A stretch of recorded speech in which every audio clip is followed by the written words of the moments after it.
Nous avons l'obligation de vous servir, nous, le Mission au Centre Magazine, au Centre votre émission. On avait déjà annoncé dans les réseaux sociaux, vous étiez très nombreux à nous écrire parce que vous avez voulu que nous puissions recevoir M. Paul Kibal, lui qui est directeur du RAID, IRED. Vous voulez savoir, l'IRED c'est quoi? Il y a trop de questions parce que vous voulez qu'il soit là, ça fait un moment, il n'est pas à la télé, je ne sais pas, chez nous ou ailleurs. Il est là avec nous, il a répondu à l'invitation, M. Paul Kibal, soyez le bienvenu. Merci beaucoup, M. Delphin. Voilà, M. Paul Kibal, la première question, c'est vrai, nous allons parler de tout sauf rien. Il y a les réformes que la classe politique propose, les chefs de l'État également avons aussi parlé des réformes, et aussi il y a la problématique de l'Est qui reste l'actualité principale de la République. Il y a le gouvernement Samalou Kondé qui sera installé dans quelques jours ici. Il y a les députés pétitionnaires, révolutionnaires qui réclament aussi leur quota ou une enveloppe. Nous en parlons, nous allons analyser toutes ces questions avec vous, mais la première question directe, vous êtes les directeurs du RAID. L'URED en question, c'est quoi? Merci beaucoup, M. Delphin. L'IRED, c'est un sigle. Okay. IRED signifie Institut de recherche et d'enseignement de la démocratie directe. C'est un centre de recherche enregistré au niveau du ministère de la Recherche scientifique et un centre qui fonctionne sous la forme juridique d'une ASBEL, une association sans but lucratif. C'est ça l'IRED. Et l'IRED est membre de la société civile savante et d'éducation à la nouvelle citoyenneté. Et d'éducation à la nouvelle citoyenneté. Oui. Donc vous avez une grande tâche. Oui, exactement. Éducation à la nouvelle citoyenneté. Voilà, Monsieur Paul Kibal, donc nous pouvons analyser les grandes lignes d'actualité, les sujets annoncés avec vous. Est-ce que l'URED est vraiment actif sur les terrains? Oui, l'IRED est très actif sur le terrain. D'abord, l'IRED a un siège. Nous avons un siège avec une salle de formation. Hein, nous sommes situés sur la rue Lukamawa, non loin du rond-point Yolo Ezo, sur l'avenue Université. C'est là, donc on peut nous trouver là-bas facilement. Et parmi nos activités, nous avons des séminaires que nous organisons, des ateliers, des conférences. Nous en avons déjà organisé avec la société civile. Et puis, à part les séminaires, nous faisons la recherche. La recherche est sur la démocratie directe. Et nous faisons des publications. Nous avons déjà 2 publications que nous avons déjà réalisées. Il y a d'abord le gouvernement par le peuple. Solution à toute crise dans un État. Malheureusement, je n'ai pas apporté le livret ici. Okay. Le gouvernement par le peuple. Solution à toute crise dans un État. Donc nous avons tapé à la bonne porte. Exactement. On aura la nourriture aujourd'hui. Bien sûr. Voilà, monsieur. Et puis nous avons notre deuxième publication, Entre nous RD Congolais, en RDC. C'est un mouvement pro-nouvelle démocratie directe. Okay. Heureusement, j'ai amené ça comme par hasard. Okay. Le petit livret blanc. Voilà. Donc, vous êtes la classe savante, une tête pensante pour la République. Donc, vous avez une grande tâche avec vous. Mais une question avant que nous puissions aborder la grande thématique. On ne vous sent pas un peu trop les déclarations à la radio, un peu à la télévision? Vous êtes un peu, c'est comme si vous travaillez un peu dans le noir. Bon, il faut dire que, bon, nous passons de temps en temps aussi à la radio, hein, mais ça fait un bon bout de temps que nous n'avons plus fréquenté la radio. Mais nous sommes dans les réseaux sociaux. Ceux qui nous lisent, hein, Paul Kibal, dans les réseaux sociaux, nous sommes vraiment présents et nous faisons beaucoup de publications. Est-ce que vous agissez en toute indépendance ou il y a la même mise sur votre structure? Parce qu'on sait, hein, il y a certaines structures, c'est subventionné, ou soit il y a les lobbies qui travaillent avec eux. Est-ce que vous êtes également indépendant? Non, nous sommes vraiment indépendants. Nous sommes indépendants, nous travaillons avec nos propres moyens. Nous sommes indépendants. Et d'ailleurs, à l'époque, Nous avions même sollicité un appui du gouvernement avec l'ancien gouvernement. Bon, le principe a été accordé, mais nous n'avons jamais été assistés. D'autant plus que, comme je vous l'ai dit, le travail que nous faisons d'éducation à la nouvelle citoyenneté, c'est un grand travail. Parce qu'il faut vous dire, il y a un renversement de mentalité chez les Congolais. Des valeurs. Oui, des valeurs, des mentalités, des conceptions. Ok. La mentalité congolaise, à l'IRED, nous l'avons résumée sous l'acronyme Sope Kassanza. Sombela biso, Pesa biso, Kabela biso, Salela ou Salisa biso, Nzambe akosala. Les gens sont nombreux dans les églises pour que Nzambe asala. Et ça, c'est la mentalité dominante dans notre pays. Et à l'IRED, nous voulons changer cette mentalité-là. Parce que c'est une mentalité de pauvreté. C'est une mentalité de sous-développement. Il faut maintenant la nouvelle mentalité, qui est la mentalité de l'auto-prise en charge collective. On se prend en charge, on crée et on devient indépendant. Monsieur Paul Kibal, j'ai l'impression que vous ne maîtrisez pas la situation des Congolais. Parce que lorsque vous parlez qu'il faudrait être indépendant, oui, mais l'État est le premier responsable de sa population. L'État devrait normalement avoir une politique d'encadrement pour la jeunesse, pour le peuple, pour les travailleurs, afin que le peuple ne puisse pas devenir des sopékas, comme vous êtes en train de dire. Oui, exactement. C'est comme ça que nous disons à l'IRED. C'est à cause du système de la démocratie indirecte que la population a adopté ces comportements-là. C'est-à-dire, en démocratie indirecte, démocratie, disons-le, des partis politiques, c'est l'homme politique qui doit trouver des solutions à tous les problèmes de la population. Et la population est là, en train d'attendre que l'homme politique puisse résoudre ces problèmes. La population est donc dans l'attentisme. Donc c'est cette démocratie indirecte qui a rendu le peuple congolais dans cet état-là.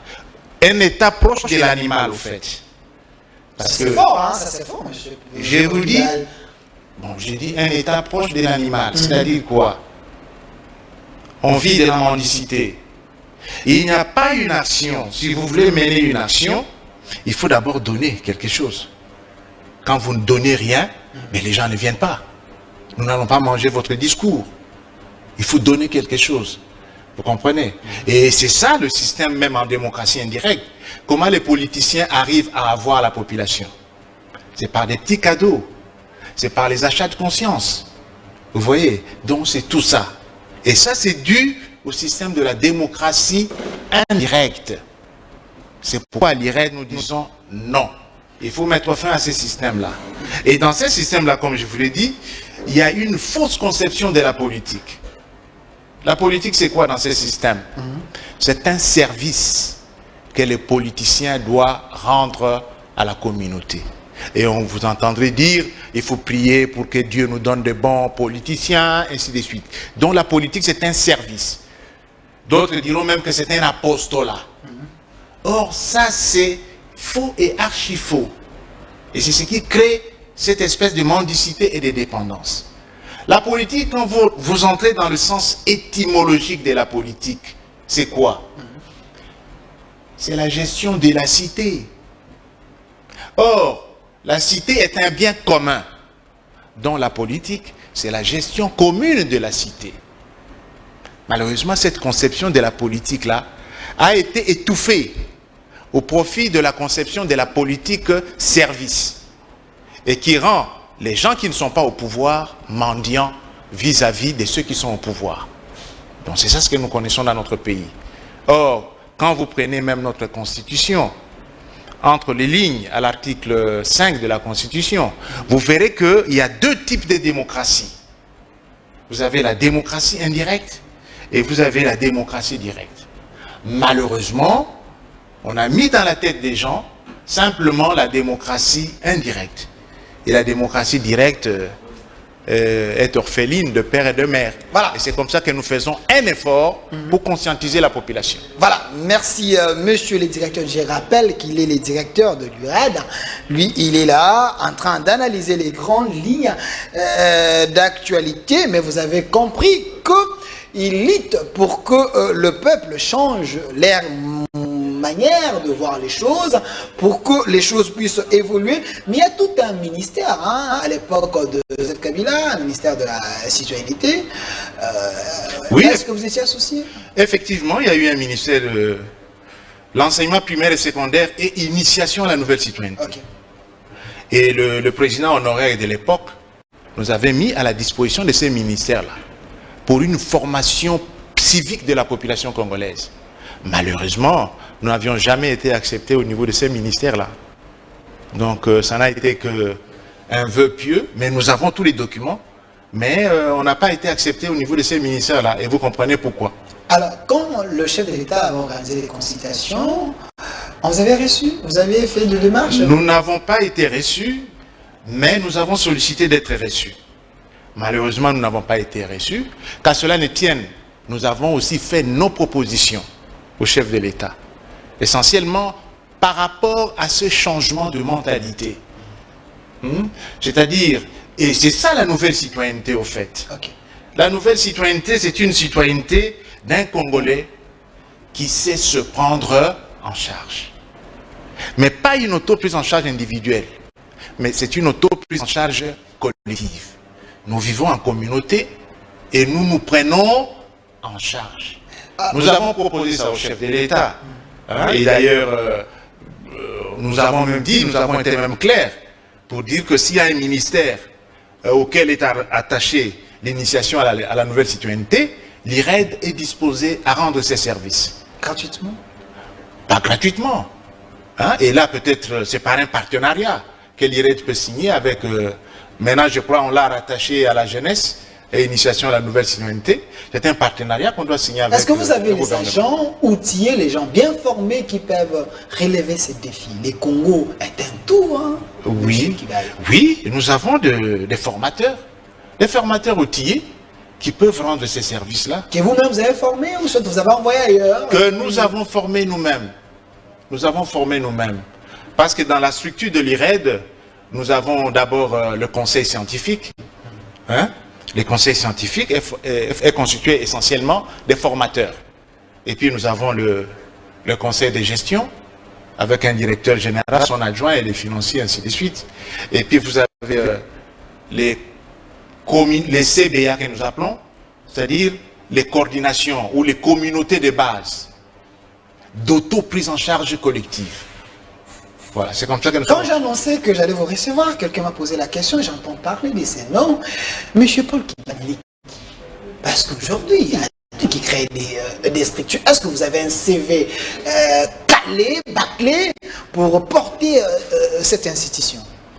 Mais bien sûr. D'abord, c'est moi qui ai créé cette institution. Hein? L'IRED, c'est moi qui ai créé ça. Hein? Bon, moi je suis à l'IRED, je suis professeur de la démocratie directe. Ok. Bon, à l'université de Kinshasa, je suis doctorant. Je prépare ma thèse de doctorat. Bon, j'ai fait les études de troisième cycle. J'ai fait aussi un diplôme spécial en sciences et techniques de développement à l'UCC, à l'Université catholique du Congo. Donc je suis suffisamment outillé et puis j'ai eu une forte expérience en dehors de tous ces enseignements-là avec les CPP et avec le pouvoir du peuple. Nous avons été suivre une formation à Tripoli, en Libye, à l'époque de Kadhafi, quand il était encore au pouvoir, et nous y allions chaque année pour une formation. Et c'est pour vous dire que, de ce point de vue-là, nous sommes suffisamment calés, nous avons toutes les compétences nécessaires pour donner cette formation. Monsieur Paul Kiba, là vous êtes rassuré que ce n'est pas un parachuteur c'est quelqu'un qui maîtrise bien les secteurs et il a donné ses qualifications ici. Donc vous nous suivez un peu partout, les gens de l'ANER qui sont en train de nous suivre, à la présidence un peu partout. Je sais que vous êtes habitués de cette émission, vous nous lisez à tout moment. Donc si le chef de l'État ne vous avait pas reçu à travers la télévision, il peut vous suivre ou à travers les réseaux sociaux que nous utilisons pour atteindre ce que peuvent décider pour l'évolution de la République démocratique du Congo. Mais M. Paul Kibal... Et il faut vous dire aussi que bon, nous lui avons transmis une correspondance. Hein? Ok, espérons qu'il avait lu cela. Parce que nous avions félicité son initiative de la création de l'Union sacrée de la nation. Parlons-en, parce que vous l'avez dit, M. Paul Kibal, les réformes, le chef de l'État souhaite qu'il y ait les réformes, et la classe politique est divisée par rapport à ces réformes. Faïlou avec la MOCA, et aussi propose leur manière de réformes. Batilou Kwebo avec son AFDC, j'étais avec Willy Michik ici, et aussi propose leur marque de réformes. J'étais avec Noël Tchani sur ces plateaux, lui aussi propose les réformes, l'UDPS également, et vous, alors, l'URED, quelles sont les réformes qui peuvent quand même sauver la République démocratique du Congo, adaptable à notre situation? Ok. Nous ne sommes pas partisans des réformes. Ok. Nous ne sommes pas partisans de réformes. Les réformes vous donnent des solutions éphémères et temporaires. Tôt ou tard, vous revenez toujours sur la même chose. Donc, à l'IRED, nous ne sommes pas partisans de réformes. Vous voulez qu'on reste statu quo parce que le pays ne semble pas avancer? Nous sommes plutôt partisans d'un changement. Pour ne pas dire d'un changement radical. Ou encore mieux, d'une évolution. Mais nous ne sommes pas partisans de réformes. C'est pourquoi le changement fondamental que nous souhaitons pour ce pays, c'est le changement de système démocratique. Le système de la démocratie indirecte, partisane, a montré ses limites. Et c'est un système qui a appauvri la population et qui a créé une classe des riches, des politiciens. Donc, il faut changer ce système-là. Il faut aller vers le système de la démocratie directe, où l'exercice du pouvoir est l'affaire de tous les citoyens. C'est ça la démocratie directe. C'est l'affaire de tous les citoyens. Nous luttons pour ça.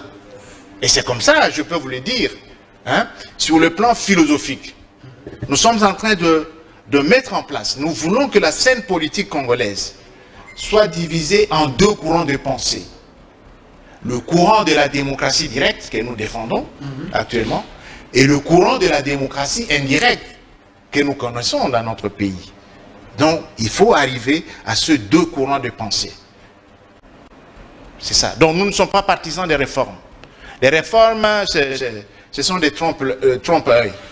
Voilà. Ça n'aboutit jamais. Et puis, on revient toujours au point de départ. Si vous voulez qu'on change le système, vous ne voulez pas de la démocratie. Alors, qu'est-ce que vous voulez au juste? Parce que c'est comme si nous recommençons les tout. Donc, le Congo doit être formanté alors. Ah, mais bien sûr.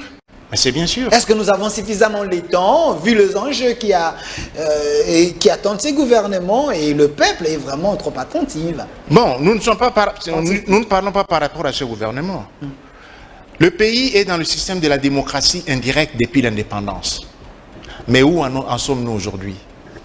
Ce sont des crises. La crise à l'Est, la crise économique, la crise identitaire, la crise culturelle. Le pays est en crise permanente.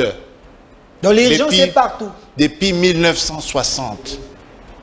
Il y a eu des conciliabules, il y a eu des négociations pour des réformes, mais ça n'a abouti à rien. C'est pourquoi nous disons on doit stopper et passer à la démocratie directe. Parce que la Constitution le permet. Malheureusement, il faut le dire, la Constitution que nous avons actuellement, c'est une Constitution de la démocratie indirecte, fondée sur les partis politiques. En démocratie directe, c'est une démocratie fondée sur les communautés territoriales. C'est ça la grande différence. Il y a les professeurs Mbata, les professeurs Njoli, et d'autres professeurs pensent que depuis que nous avons hérité ces pays, la meilleure constitution, c'est la constitution que Kabila nous a légée en 2006 avec les 129 articles. Constitution de la démocratie indirecte, fondée sur les partis politiques, où l'exercice du pouvoir est une exclusivité réservée aux partis politiques, et que le reste de la population est proclamé apolitique. Et vous voyez les résultats. Hein? Les gens refusent d'être apolitiques. Ils sont inféodés dans les partis politiques. Vous n'avez qu'à voir avec la société civile.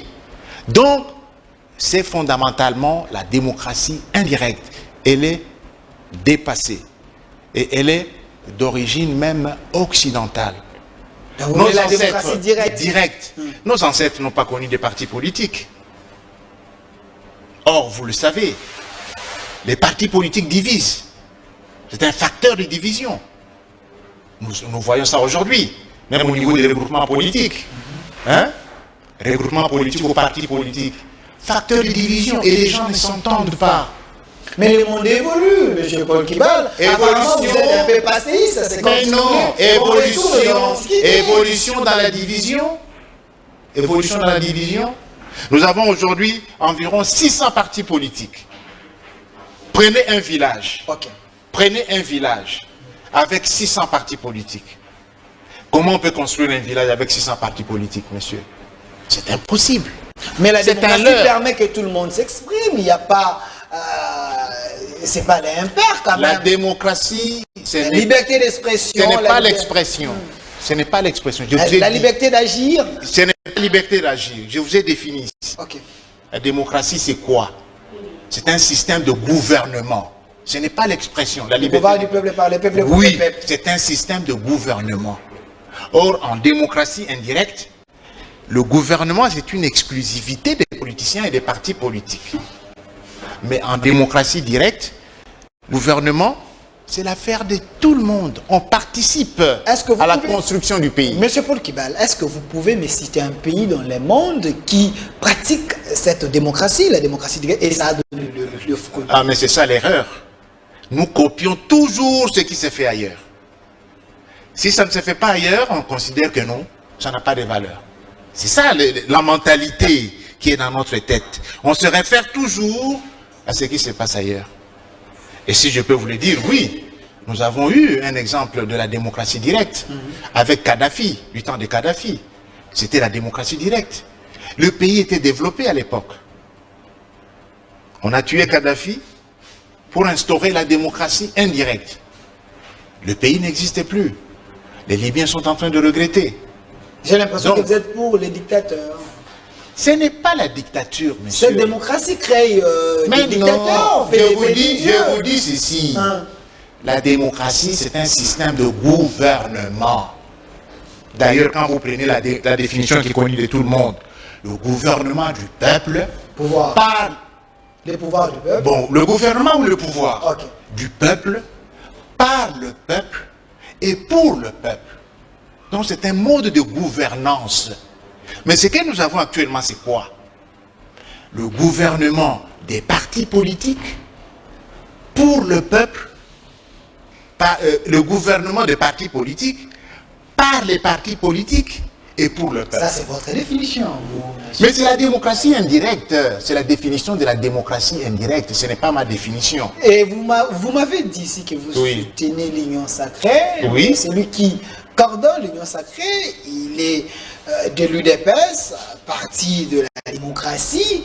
Comment soutenir celui qui est dans la démocratie et contrairement à ce que vous êtes en train de dire? Nous avons soutenu l'Union sacrée. Pourquoi? Parce que nous avons considéré que l'Union sacrée, et nous le considérons jusqu'aujourd'hui, est une transition vers la démocratie directe. Il y a eu un fait très important, s'il vous plaît. Les députés ont nié leur parti politique. Les députés, entre guillemets, ont craché sur leur parti politique pour adhérer à l'Union sacrée et servir le peuple.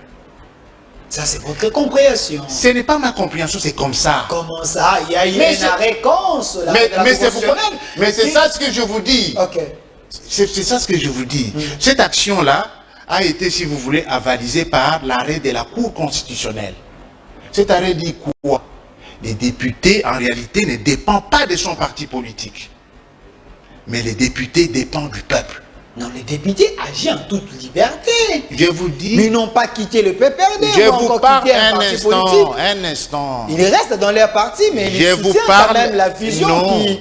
Je vous parle. Ça, c'est notre lecture à l'IRED. Avec l'avènement de l'union sacrée de la nation et le fait que les députés aient quitté leur parti politique. Ils ont rejeté leur parti politique pour adhérer à l'union sacrée afin de servir le peuple. Et il y a eu un arrêt de la Cour constitutionnelle. Parce que autrement, les députés devaient perdre leur mandat. C'est pourquoi d'aucuns ne cessent de dire qu'il y a eu violation de la Constitution. Non, non, l'union sacrée n'a pas un document, c'est juste un état d'esprit. Bon. Il y a une vision, alors ils ont adhéré à quoi? Je n'entre pas là-bas, mais aujourd'hui, ils se disent l'union sacrée est une réalité. Le gouvernement, on parle du gouvernement de l'union sacrée. Non, non, on a dit au Premier ministre et à l'Assemblée nationale, on sait qu'il y a des députés de l'union sacrée.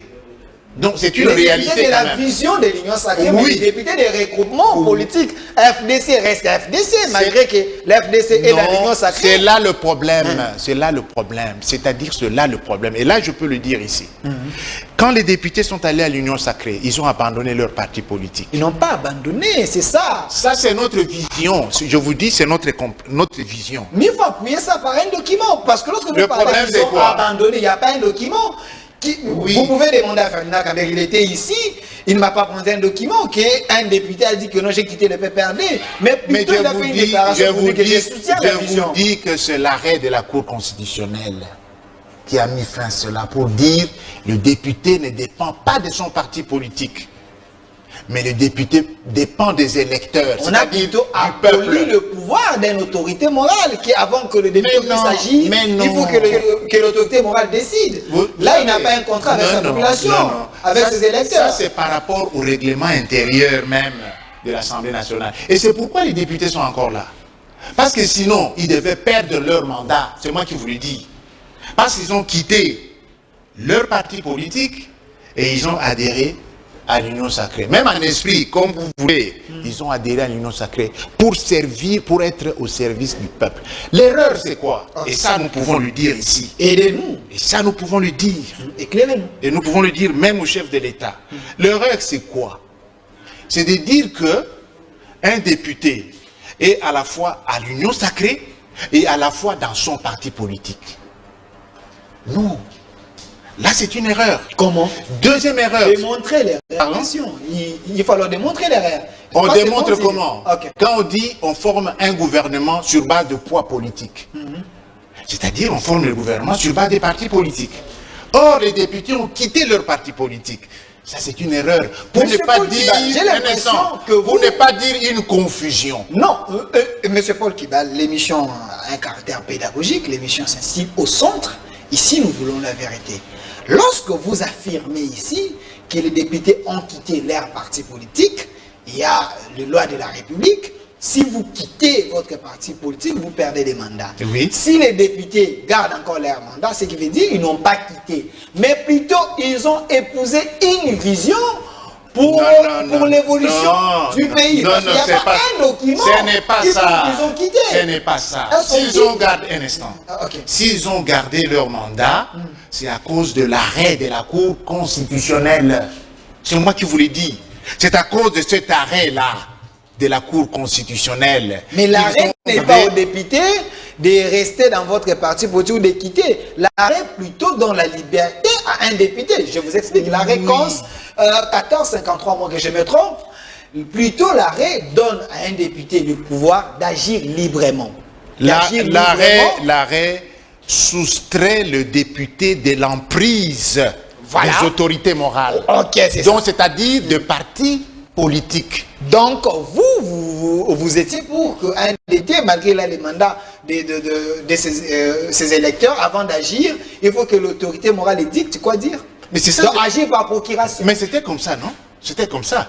Mais avec la création de l'union sacrée, quand le député quitte son parti pour adhérer à l'union sacrée, Je vous dis ceci, ça c'est notre vision en démocratie directe. C'est pourquoi nous avons considéré, et c'est pourquoi je vous ai dit ici, nous avons écrit au chef de l'État pour le féliciter par rapport à la création de l'Union sacrée. Parce que nous avons considéré qu'avec la création de l'Union sacrée, c'est une transition vers la démocratie directe. Parce que les députés ont quitté leur parti politique pour adhérer à l'Union sacrée et être au service du peuple.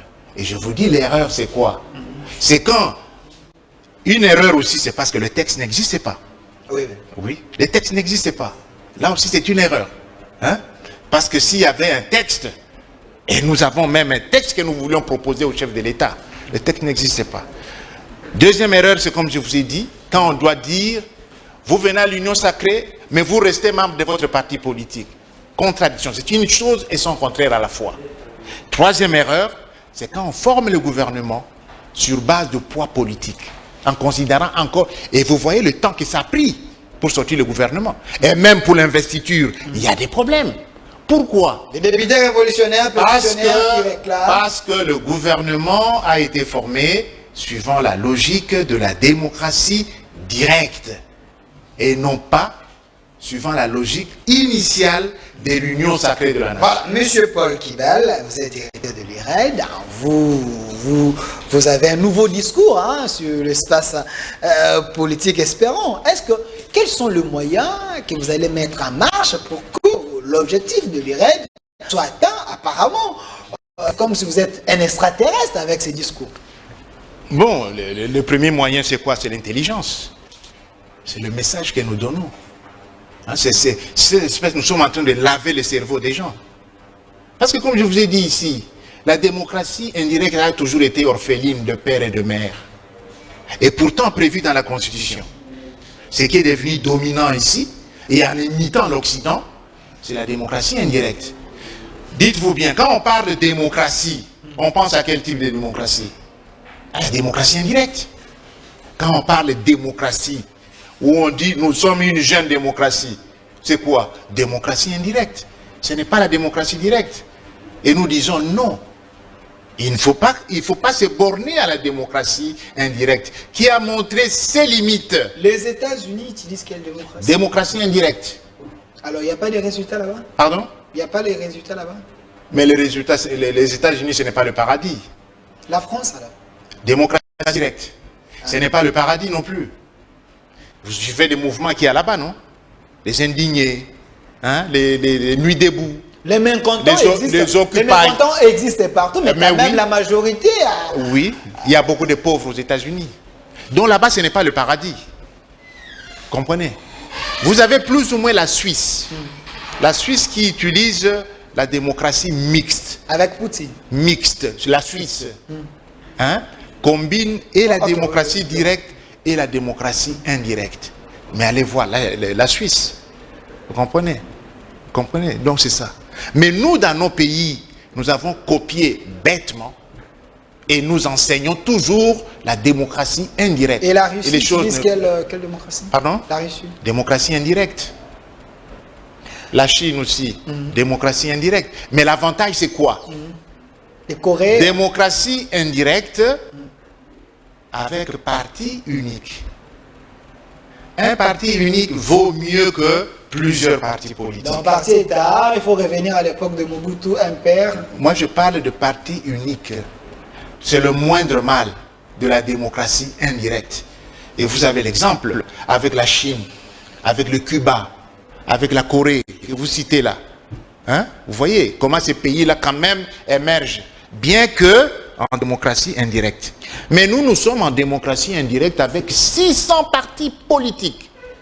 Monsieur Paul Kibal. Et ça devient un problème pour le développement du pays. Monsieur Paul Kibal, est-ce que vous souhaiterez avoir un débat avec une autre école de la pensée, une manière de confronter la pensée, une manière de voir les choses pour éclairer l'opinion? Parce que je pense que ça serait intéressant.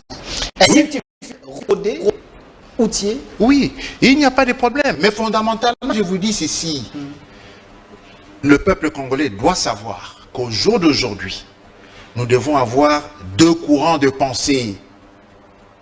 Il y a le courant de la démocratie indirecte et le courant de la démocratie directe que nous sommes en train de mettre sur pied. Voilà, je lance un message à tous scientifiques qui pensent qu'il peut faire tête à M. Paul Kibal. Il est docteur, il a plusieurs titres, hein, donc il faut être outillé pour faire ces débats avec lui. Ça serait mieux pour éclairer l'opinion publique, ou sinon, moi-même, je ferai appel à ceux qui peuvent analyser avec lui. Mais il y a un autre sujet que j'avais prévu, l'insécurité à l'Est. Le peuple continue à souffrir. Les chefs de l'État avaient promis la paix à l'Est, mais jusque-là, il n'y a pas cette paix. Vous avez suivi récemment à Ituri, plus de 4 morts, on décapite les têtes. Il y a ceux-là qui marchent pour réclamer que la MONUSCO rentre. Votre analyse, Bured? Il n'y a pas d'analyse particulière. Ce sont les conséquences de la démocratie indirecte. Vous entendez toujours, non?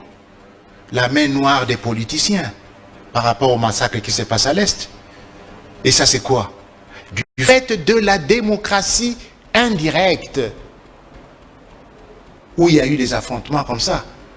Parce que dans cette guerre de l'Est-là, il y a des gens qui tirent énormément profit. C'est ce que vous pensez? Pardon? C'est ce que vous pensez? Mais si, il y a des gens qui tirent profit, comme qui dirait par personne interposée, et qui sont parfois le relais des puissances ou des forces étrangères. Et ça, c'est à cause de la démocratie indirecte. Mais si aujourd'hui, à l'Est, nous allons à la démocratie directe, les communautés sont organisées et se prennent en charge sur le plan de la sécurité, c'est la fin de la guerre à l'Est. Et personne n'osera attaquer les communautés de l'Est. Mais c'est parce qu'à cause de la démocratie indirecte qu'il y a des problèmes à l'Est. Il y a un mécanisme institué plus ou moins dans la Constitution. Parce qu'en démocratie directe, la sécurité et la défense sont populaires. Défense et sécurité populaire. C'est l'affaire de tous les citoyens. Mais en démocratie indirecte, ce n'est pas le cas. C'est une affaire simplement des forces armées. Et les forces armées qu'on expose, dont ils vont mourir là-bas pour les autres citoyens qui dorment paisiblement chez eux à la maison. Vous comprenez? Alors, donc, c'est pour dire quoi? En démocratie directe, la sécurité, c'est l'affaire de tout le monde. Mais il y a quand même une disposition dans notre Constitution où on parle de, je sais pas moi, des services militaires ou civiques obligatoires pour les jeunes.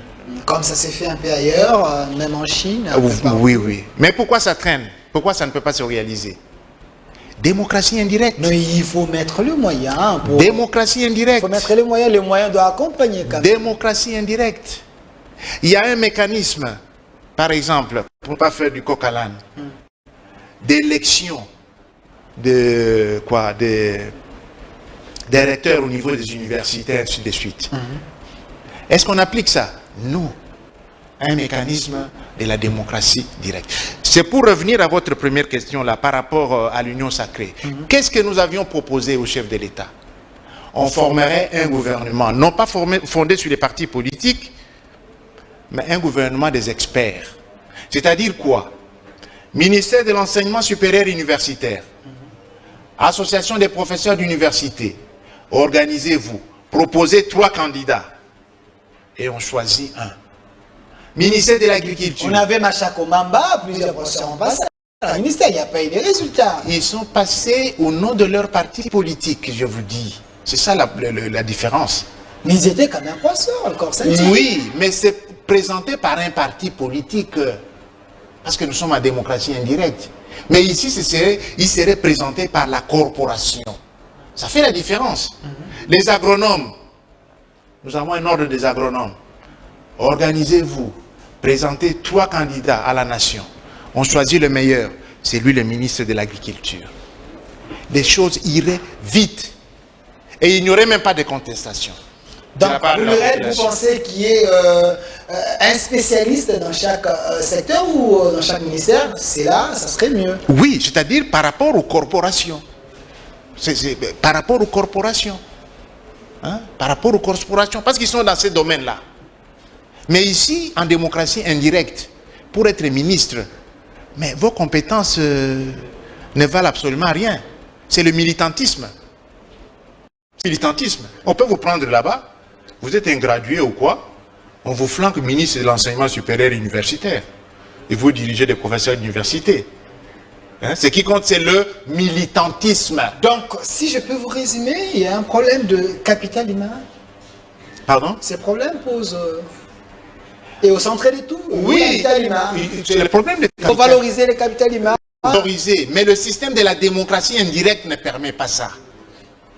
L'accession au pouvoir en démocratie indirecte, c'est par rapport au militantisme. Et par rapport même à l'achat des consciences. C'est celui qui a beaucoup d'argent, c'est celui qui corrompt. C'est fort, hein? C'est celui qui corrompt, qui peut accéder au pouvoir. Ce sont des vérités. Il ne faut pas dire que ceux qui nous dirigent, et tous, ils sont le fruit. Moi, je n'ai pas dit ceux qui nous dirigent. Je parle de la démocratie indirecte, avec ses faiblesses et ses limites. Alors, Sama Lukonde, il est devant les défis à relever. Oui. Alors, vous direz, vous lui conseillerez quoi? Parce que vous vivez, vous êtes Congolais. Comme nous tous, il faut alors donner les résultats parce que le peuple a besoin des résultats.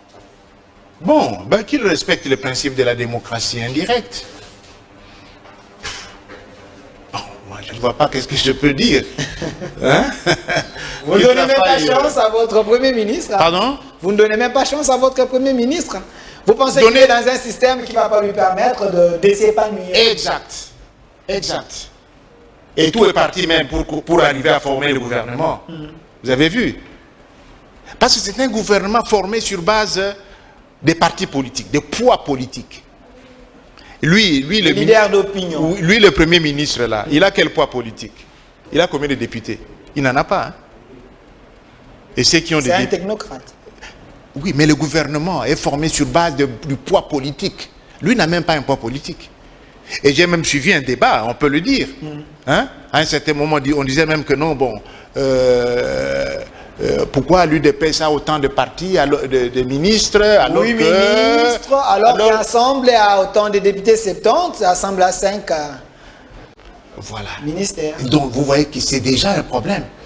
Et comment on va travailler dans ces... Mais là où il y a des gens, il y a toujours des problèmes. Oui, mais comment on va travailler Le Premier ministre a été porté par les chefs Mais d'État. comment on va travailler dans cette ambiance-là? Ça devient compliqué. C'est ça les faiblesses de la démocratie indirecte. C'est ça les faiblesses d'un gouvernement fondé sur base du poids politique. Donc, le gouvernement de l'Union sacrée ne devrait pas être créé fondé sur base de poids politique. Donc, M. Paul Kibal, oui, nous devons nous attendre à un spectacle désolant avec ces gouvernements. Bon, je ne suis pas un prophète des malheurs. Hein. Voyons voir. Hein, pourvu que ça donne des résultats. Voyons voir. Mais d'emblée, nous disons que les bases, ce sont les mêmes bases, comme je vous ai dit. Bases des partis politiques depuis l'indépendance. Et ça ne nous avance nulle part. C'est plus le militantisme que le... Voilà. Heureusement, bon, j'ai suivi un peu là. Il était un peu exigeant. Il a eu des CV, ainsi de suite. Il a parlé de 3 critères: probité morale, l'expertise et l'expérience. Espérons que tout ça a été respecté de A à Z. Parce qu'il n'a pas de poids politique. Regardez la caméra, M. Paul Kibal, on est à la fin. Qu'est-ce que vous aviez envie de dire, que vous n'avez pas pu le dire ici? Regardez la caméra, c'est votre mot de la fin. Ce que nous avons à dire, c'est quoi? Comme je vous l'ai dit, nous avons lancé une campagne d'enregistrement des structures de la société civile et même des partis politiques, mouvements citoyens, associations et même les églises. Nous avons lancé une campagne d'enregistrement de toutes ces structures-là à travers leurs délégués. C'est avec cet ensemble-là que nous allons voir comment diviser la scène politique congolaise en 2 courants de pensée. C'est-à-dire nous allons mettre en place le courant de la démocratie directe. C'est un courant nouveau par rapport au vieux courant de la démocratie indirecte que nous traînons depuis l'indépendance. Donc les gens qui sont intéressés, ils peuvent venir vers nous. Hein? Nous sommes à Lukamawa 33, au rond-point Yolo Ezo. Ils peuvent nous contacter hein, au 09 98 18 75 07. 09 98 18 75 07 ou 081 14 72 770 et nous pourrons les enregistrer et nous nous retrouvons plus tard pour formaliser ces projets. Ok, ou soit passer directement par moi. Ou exactement, d'ailleurs, d'avoir autorisé. Donc je vous demanderai de contacter notre ami Delphin qui pourra nous transmettre vos demandes d'enregistrement. Voilà, merci M. Paul Kibala. Il était mon invité d'aujourd'hui. Il est directeur de l'IRED. Il a un nouveau courant de pensée. Espérons c'est ça aussi dans la démocratie. Il faut accepter tout le monde. Alors, si vous souhaiteriez faire un débat avec lui, il est là. Il suffit que le peuple puisse tirer quand même les intérêts par rapport à ces programmes. Abonnez-vous massivement sur notre chaîne Magazine au Centre TV. C'est votre manière de nous appuyer. Restez fidèles à nos programmes. Au revoir.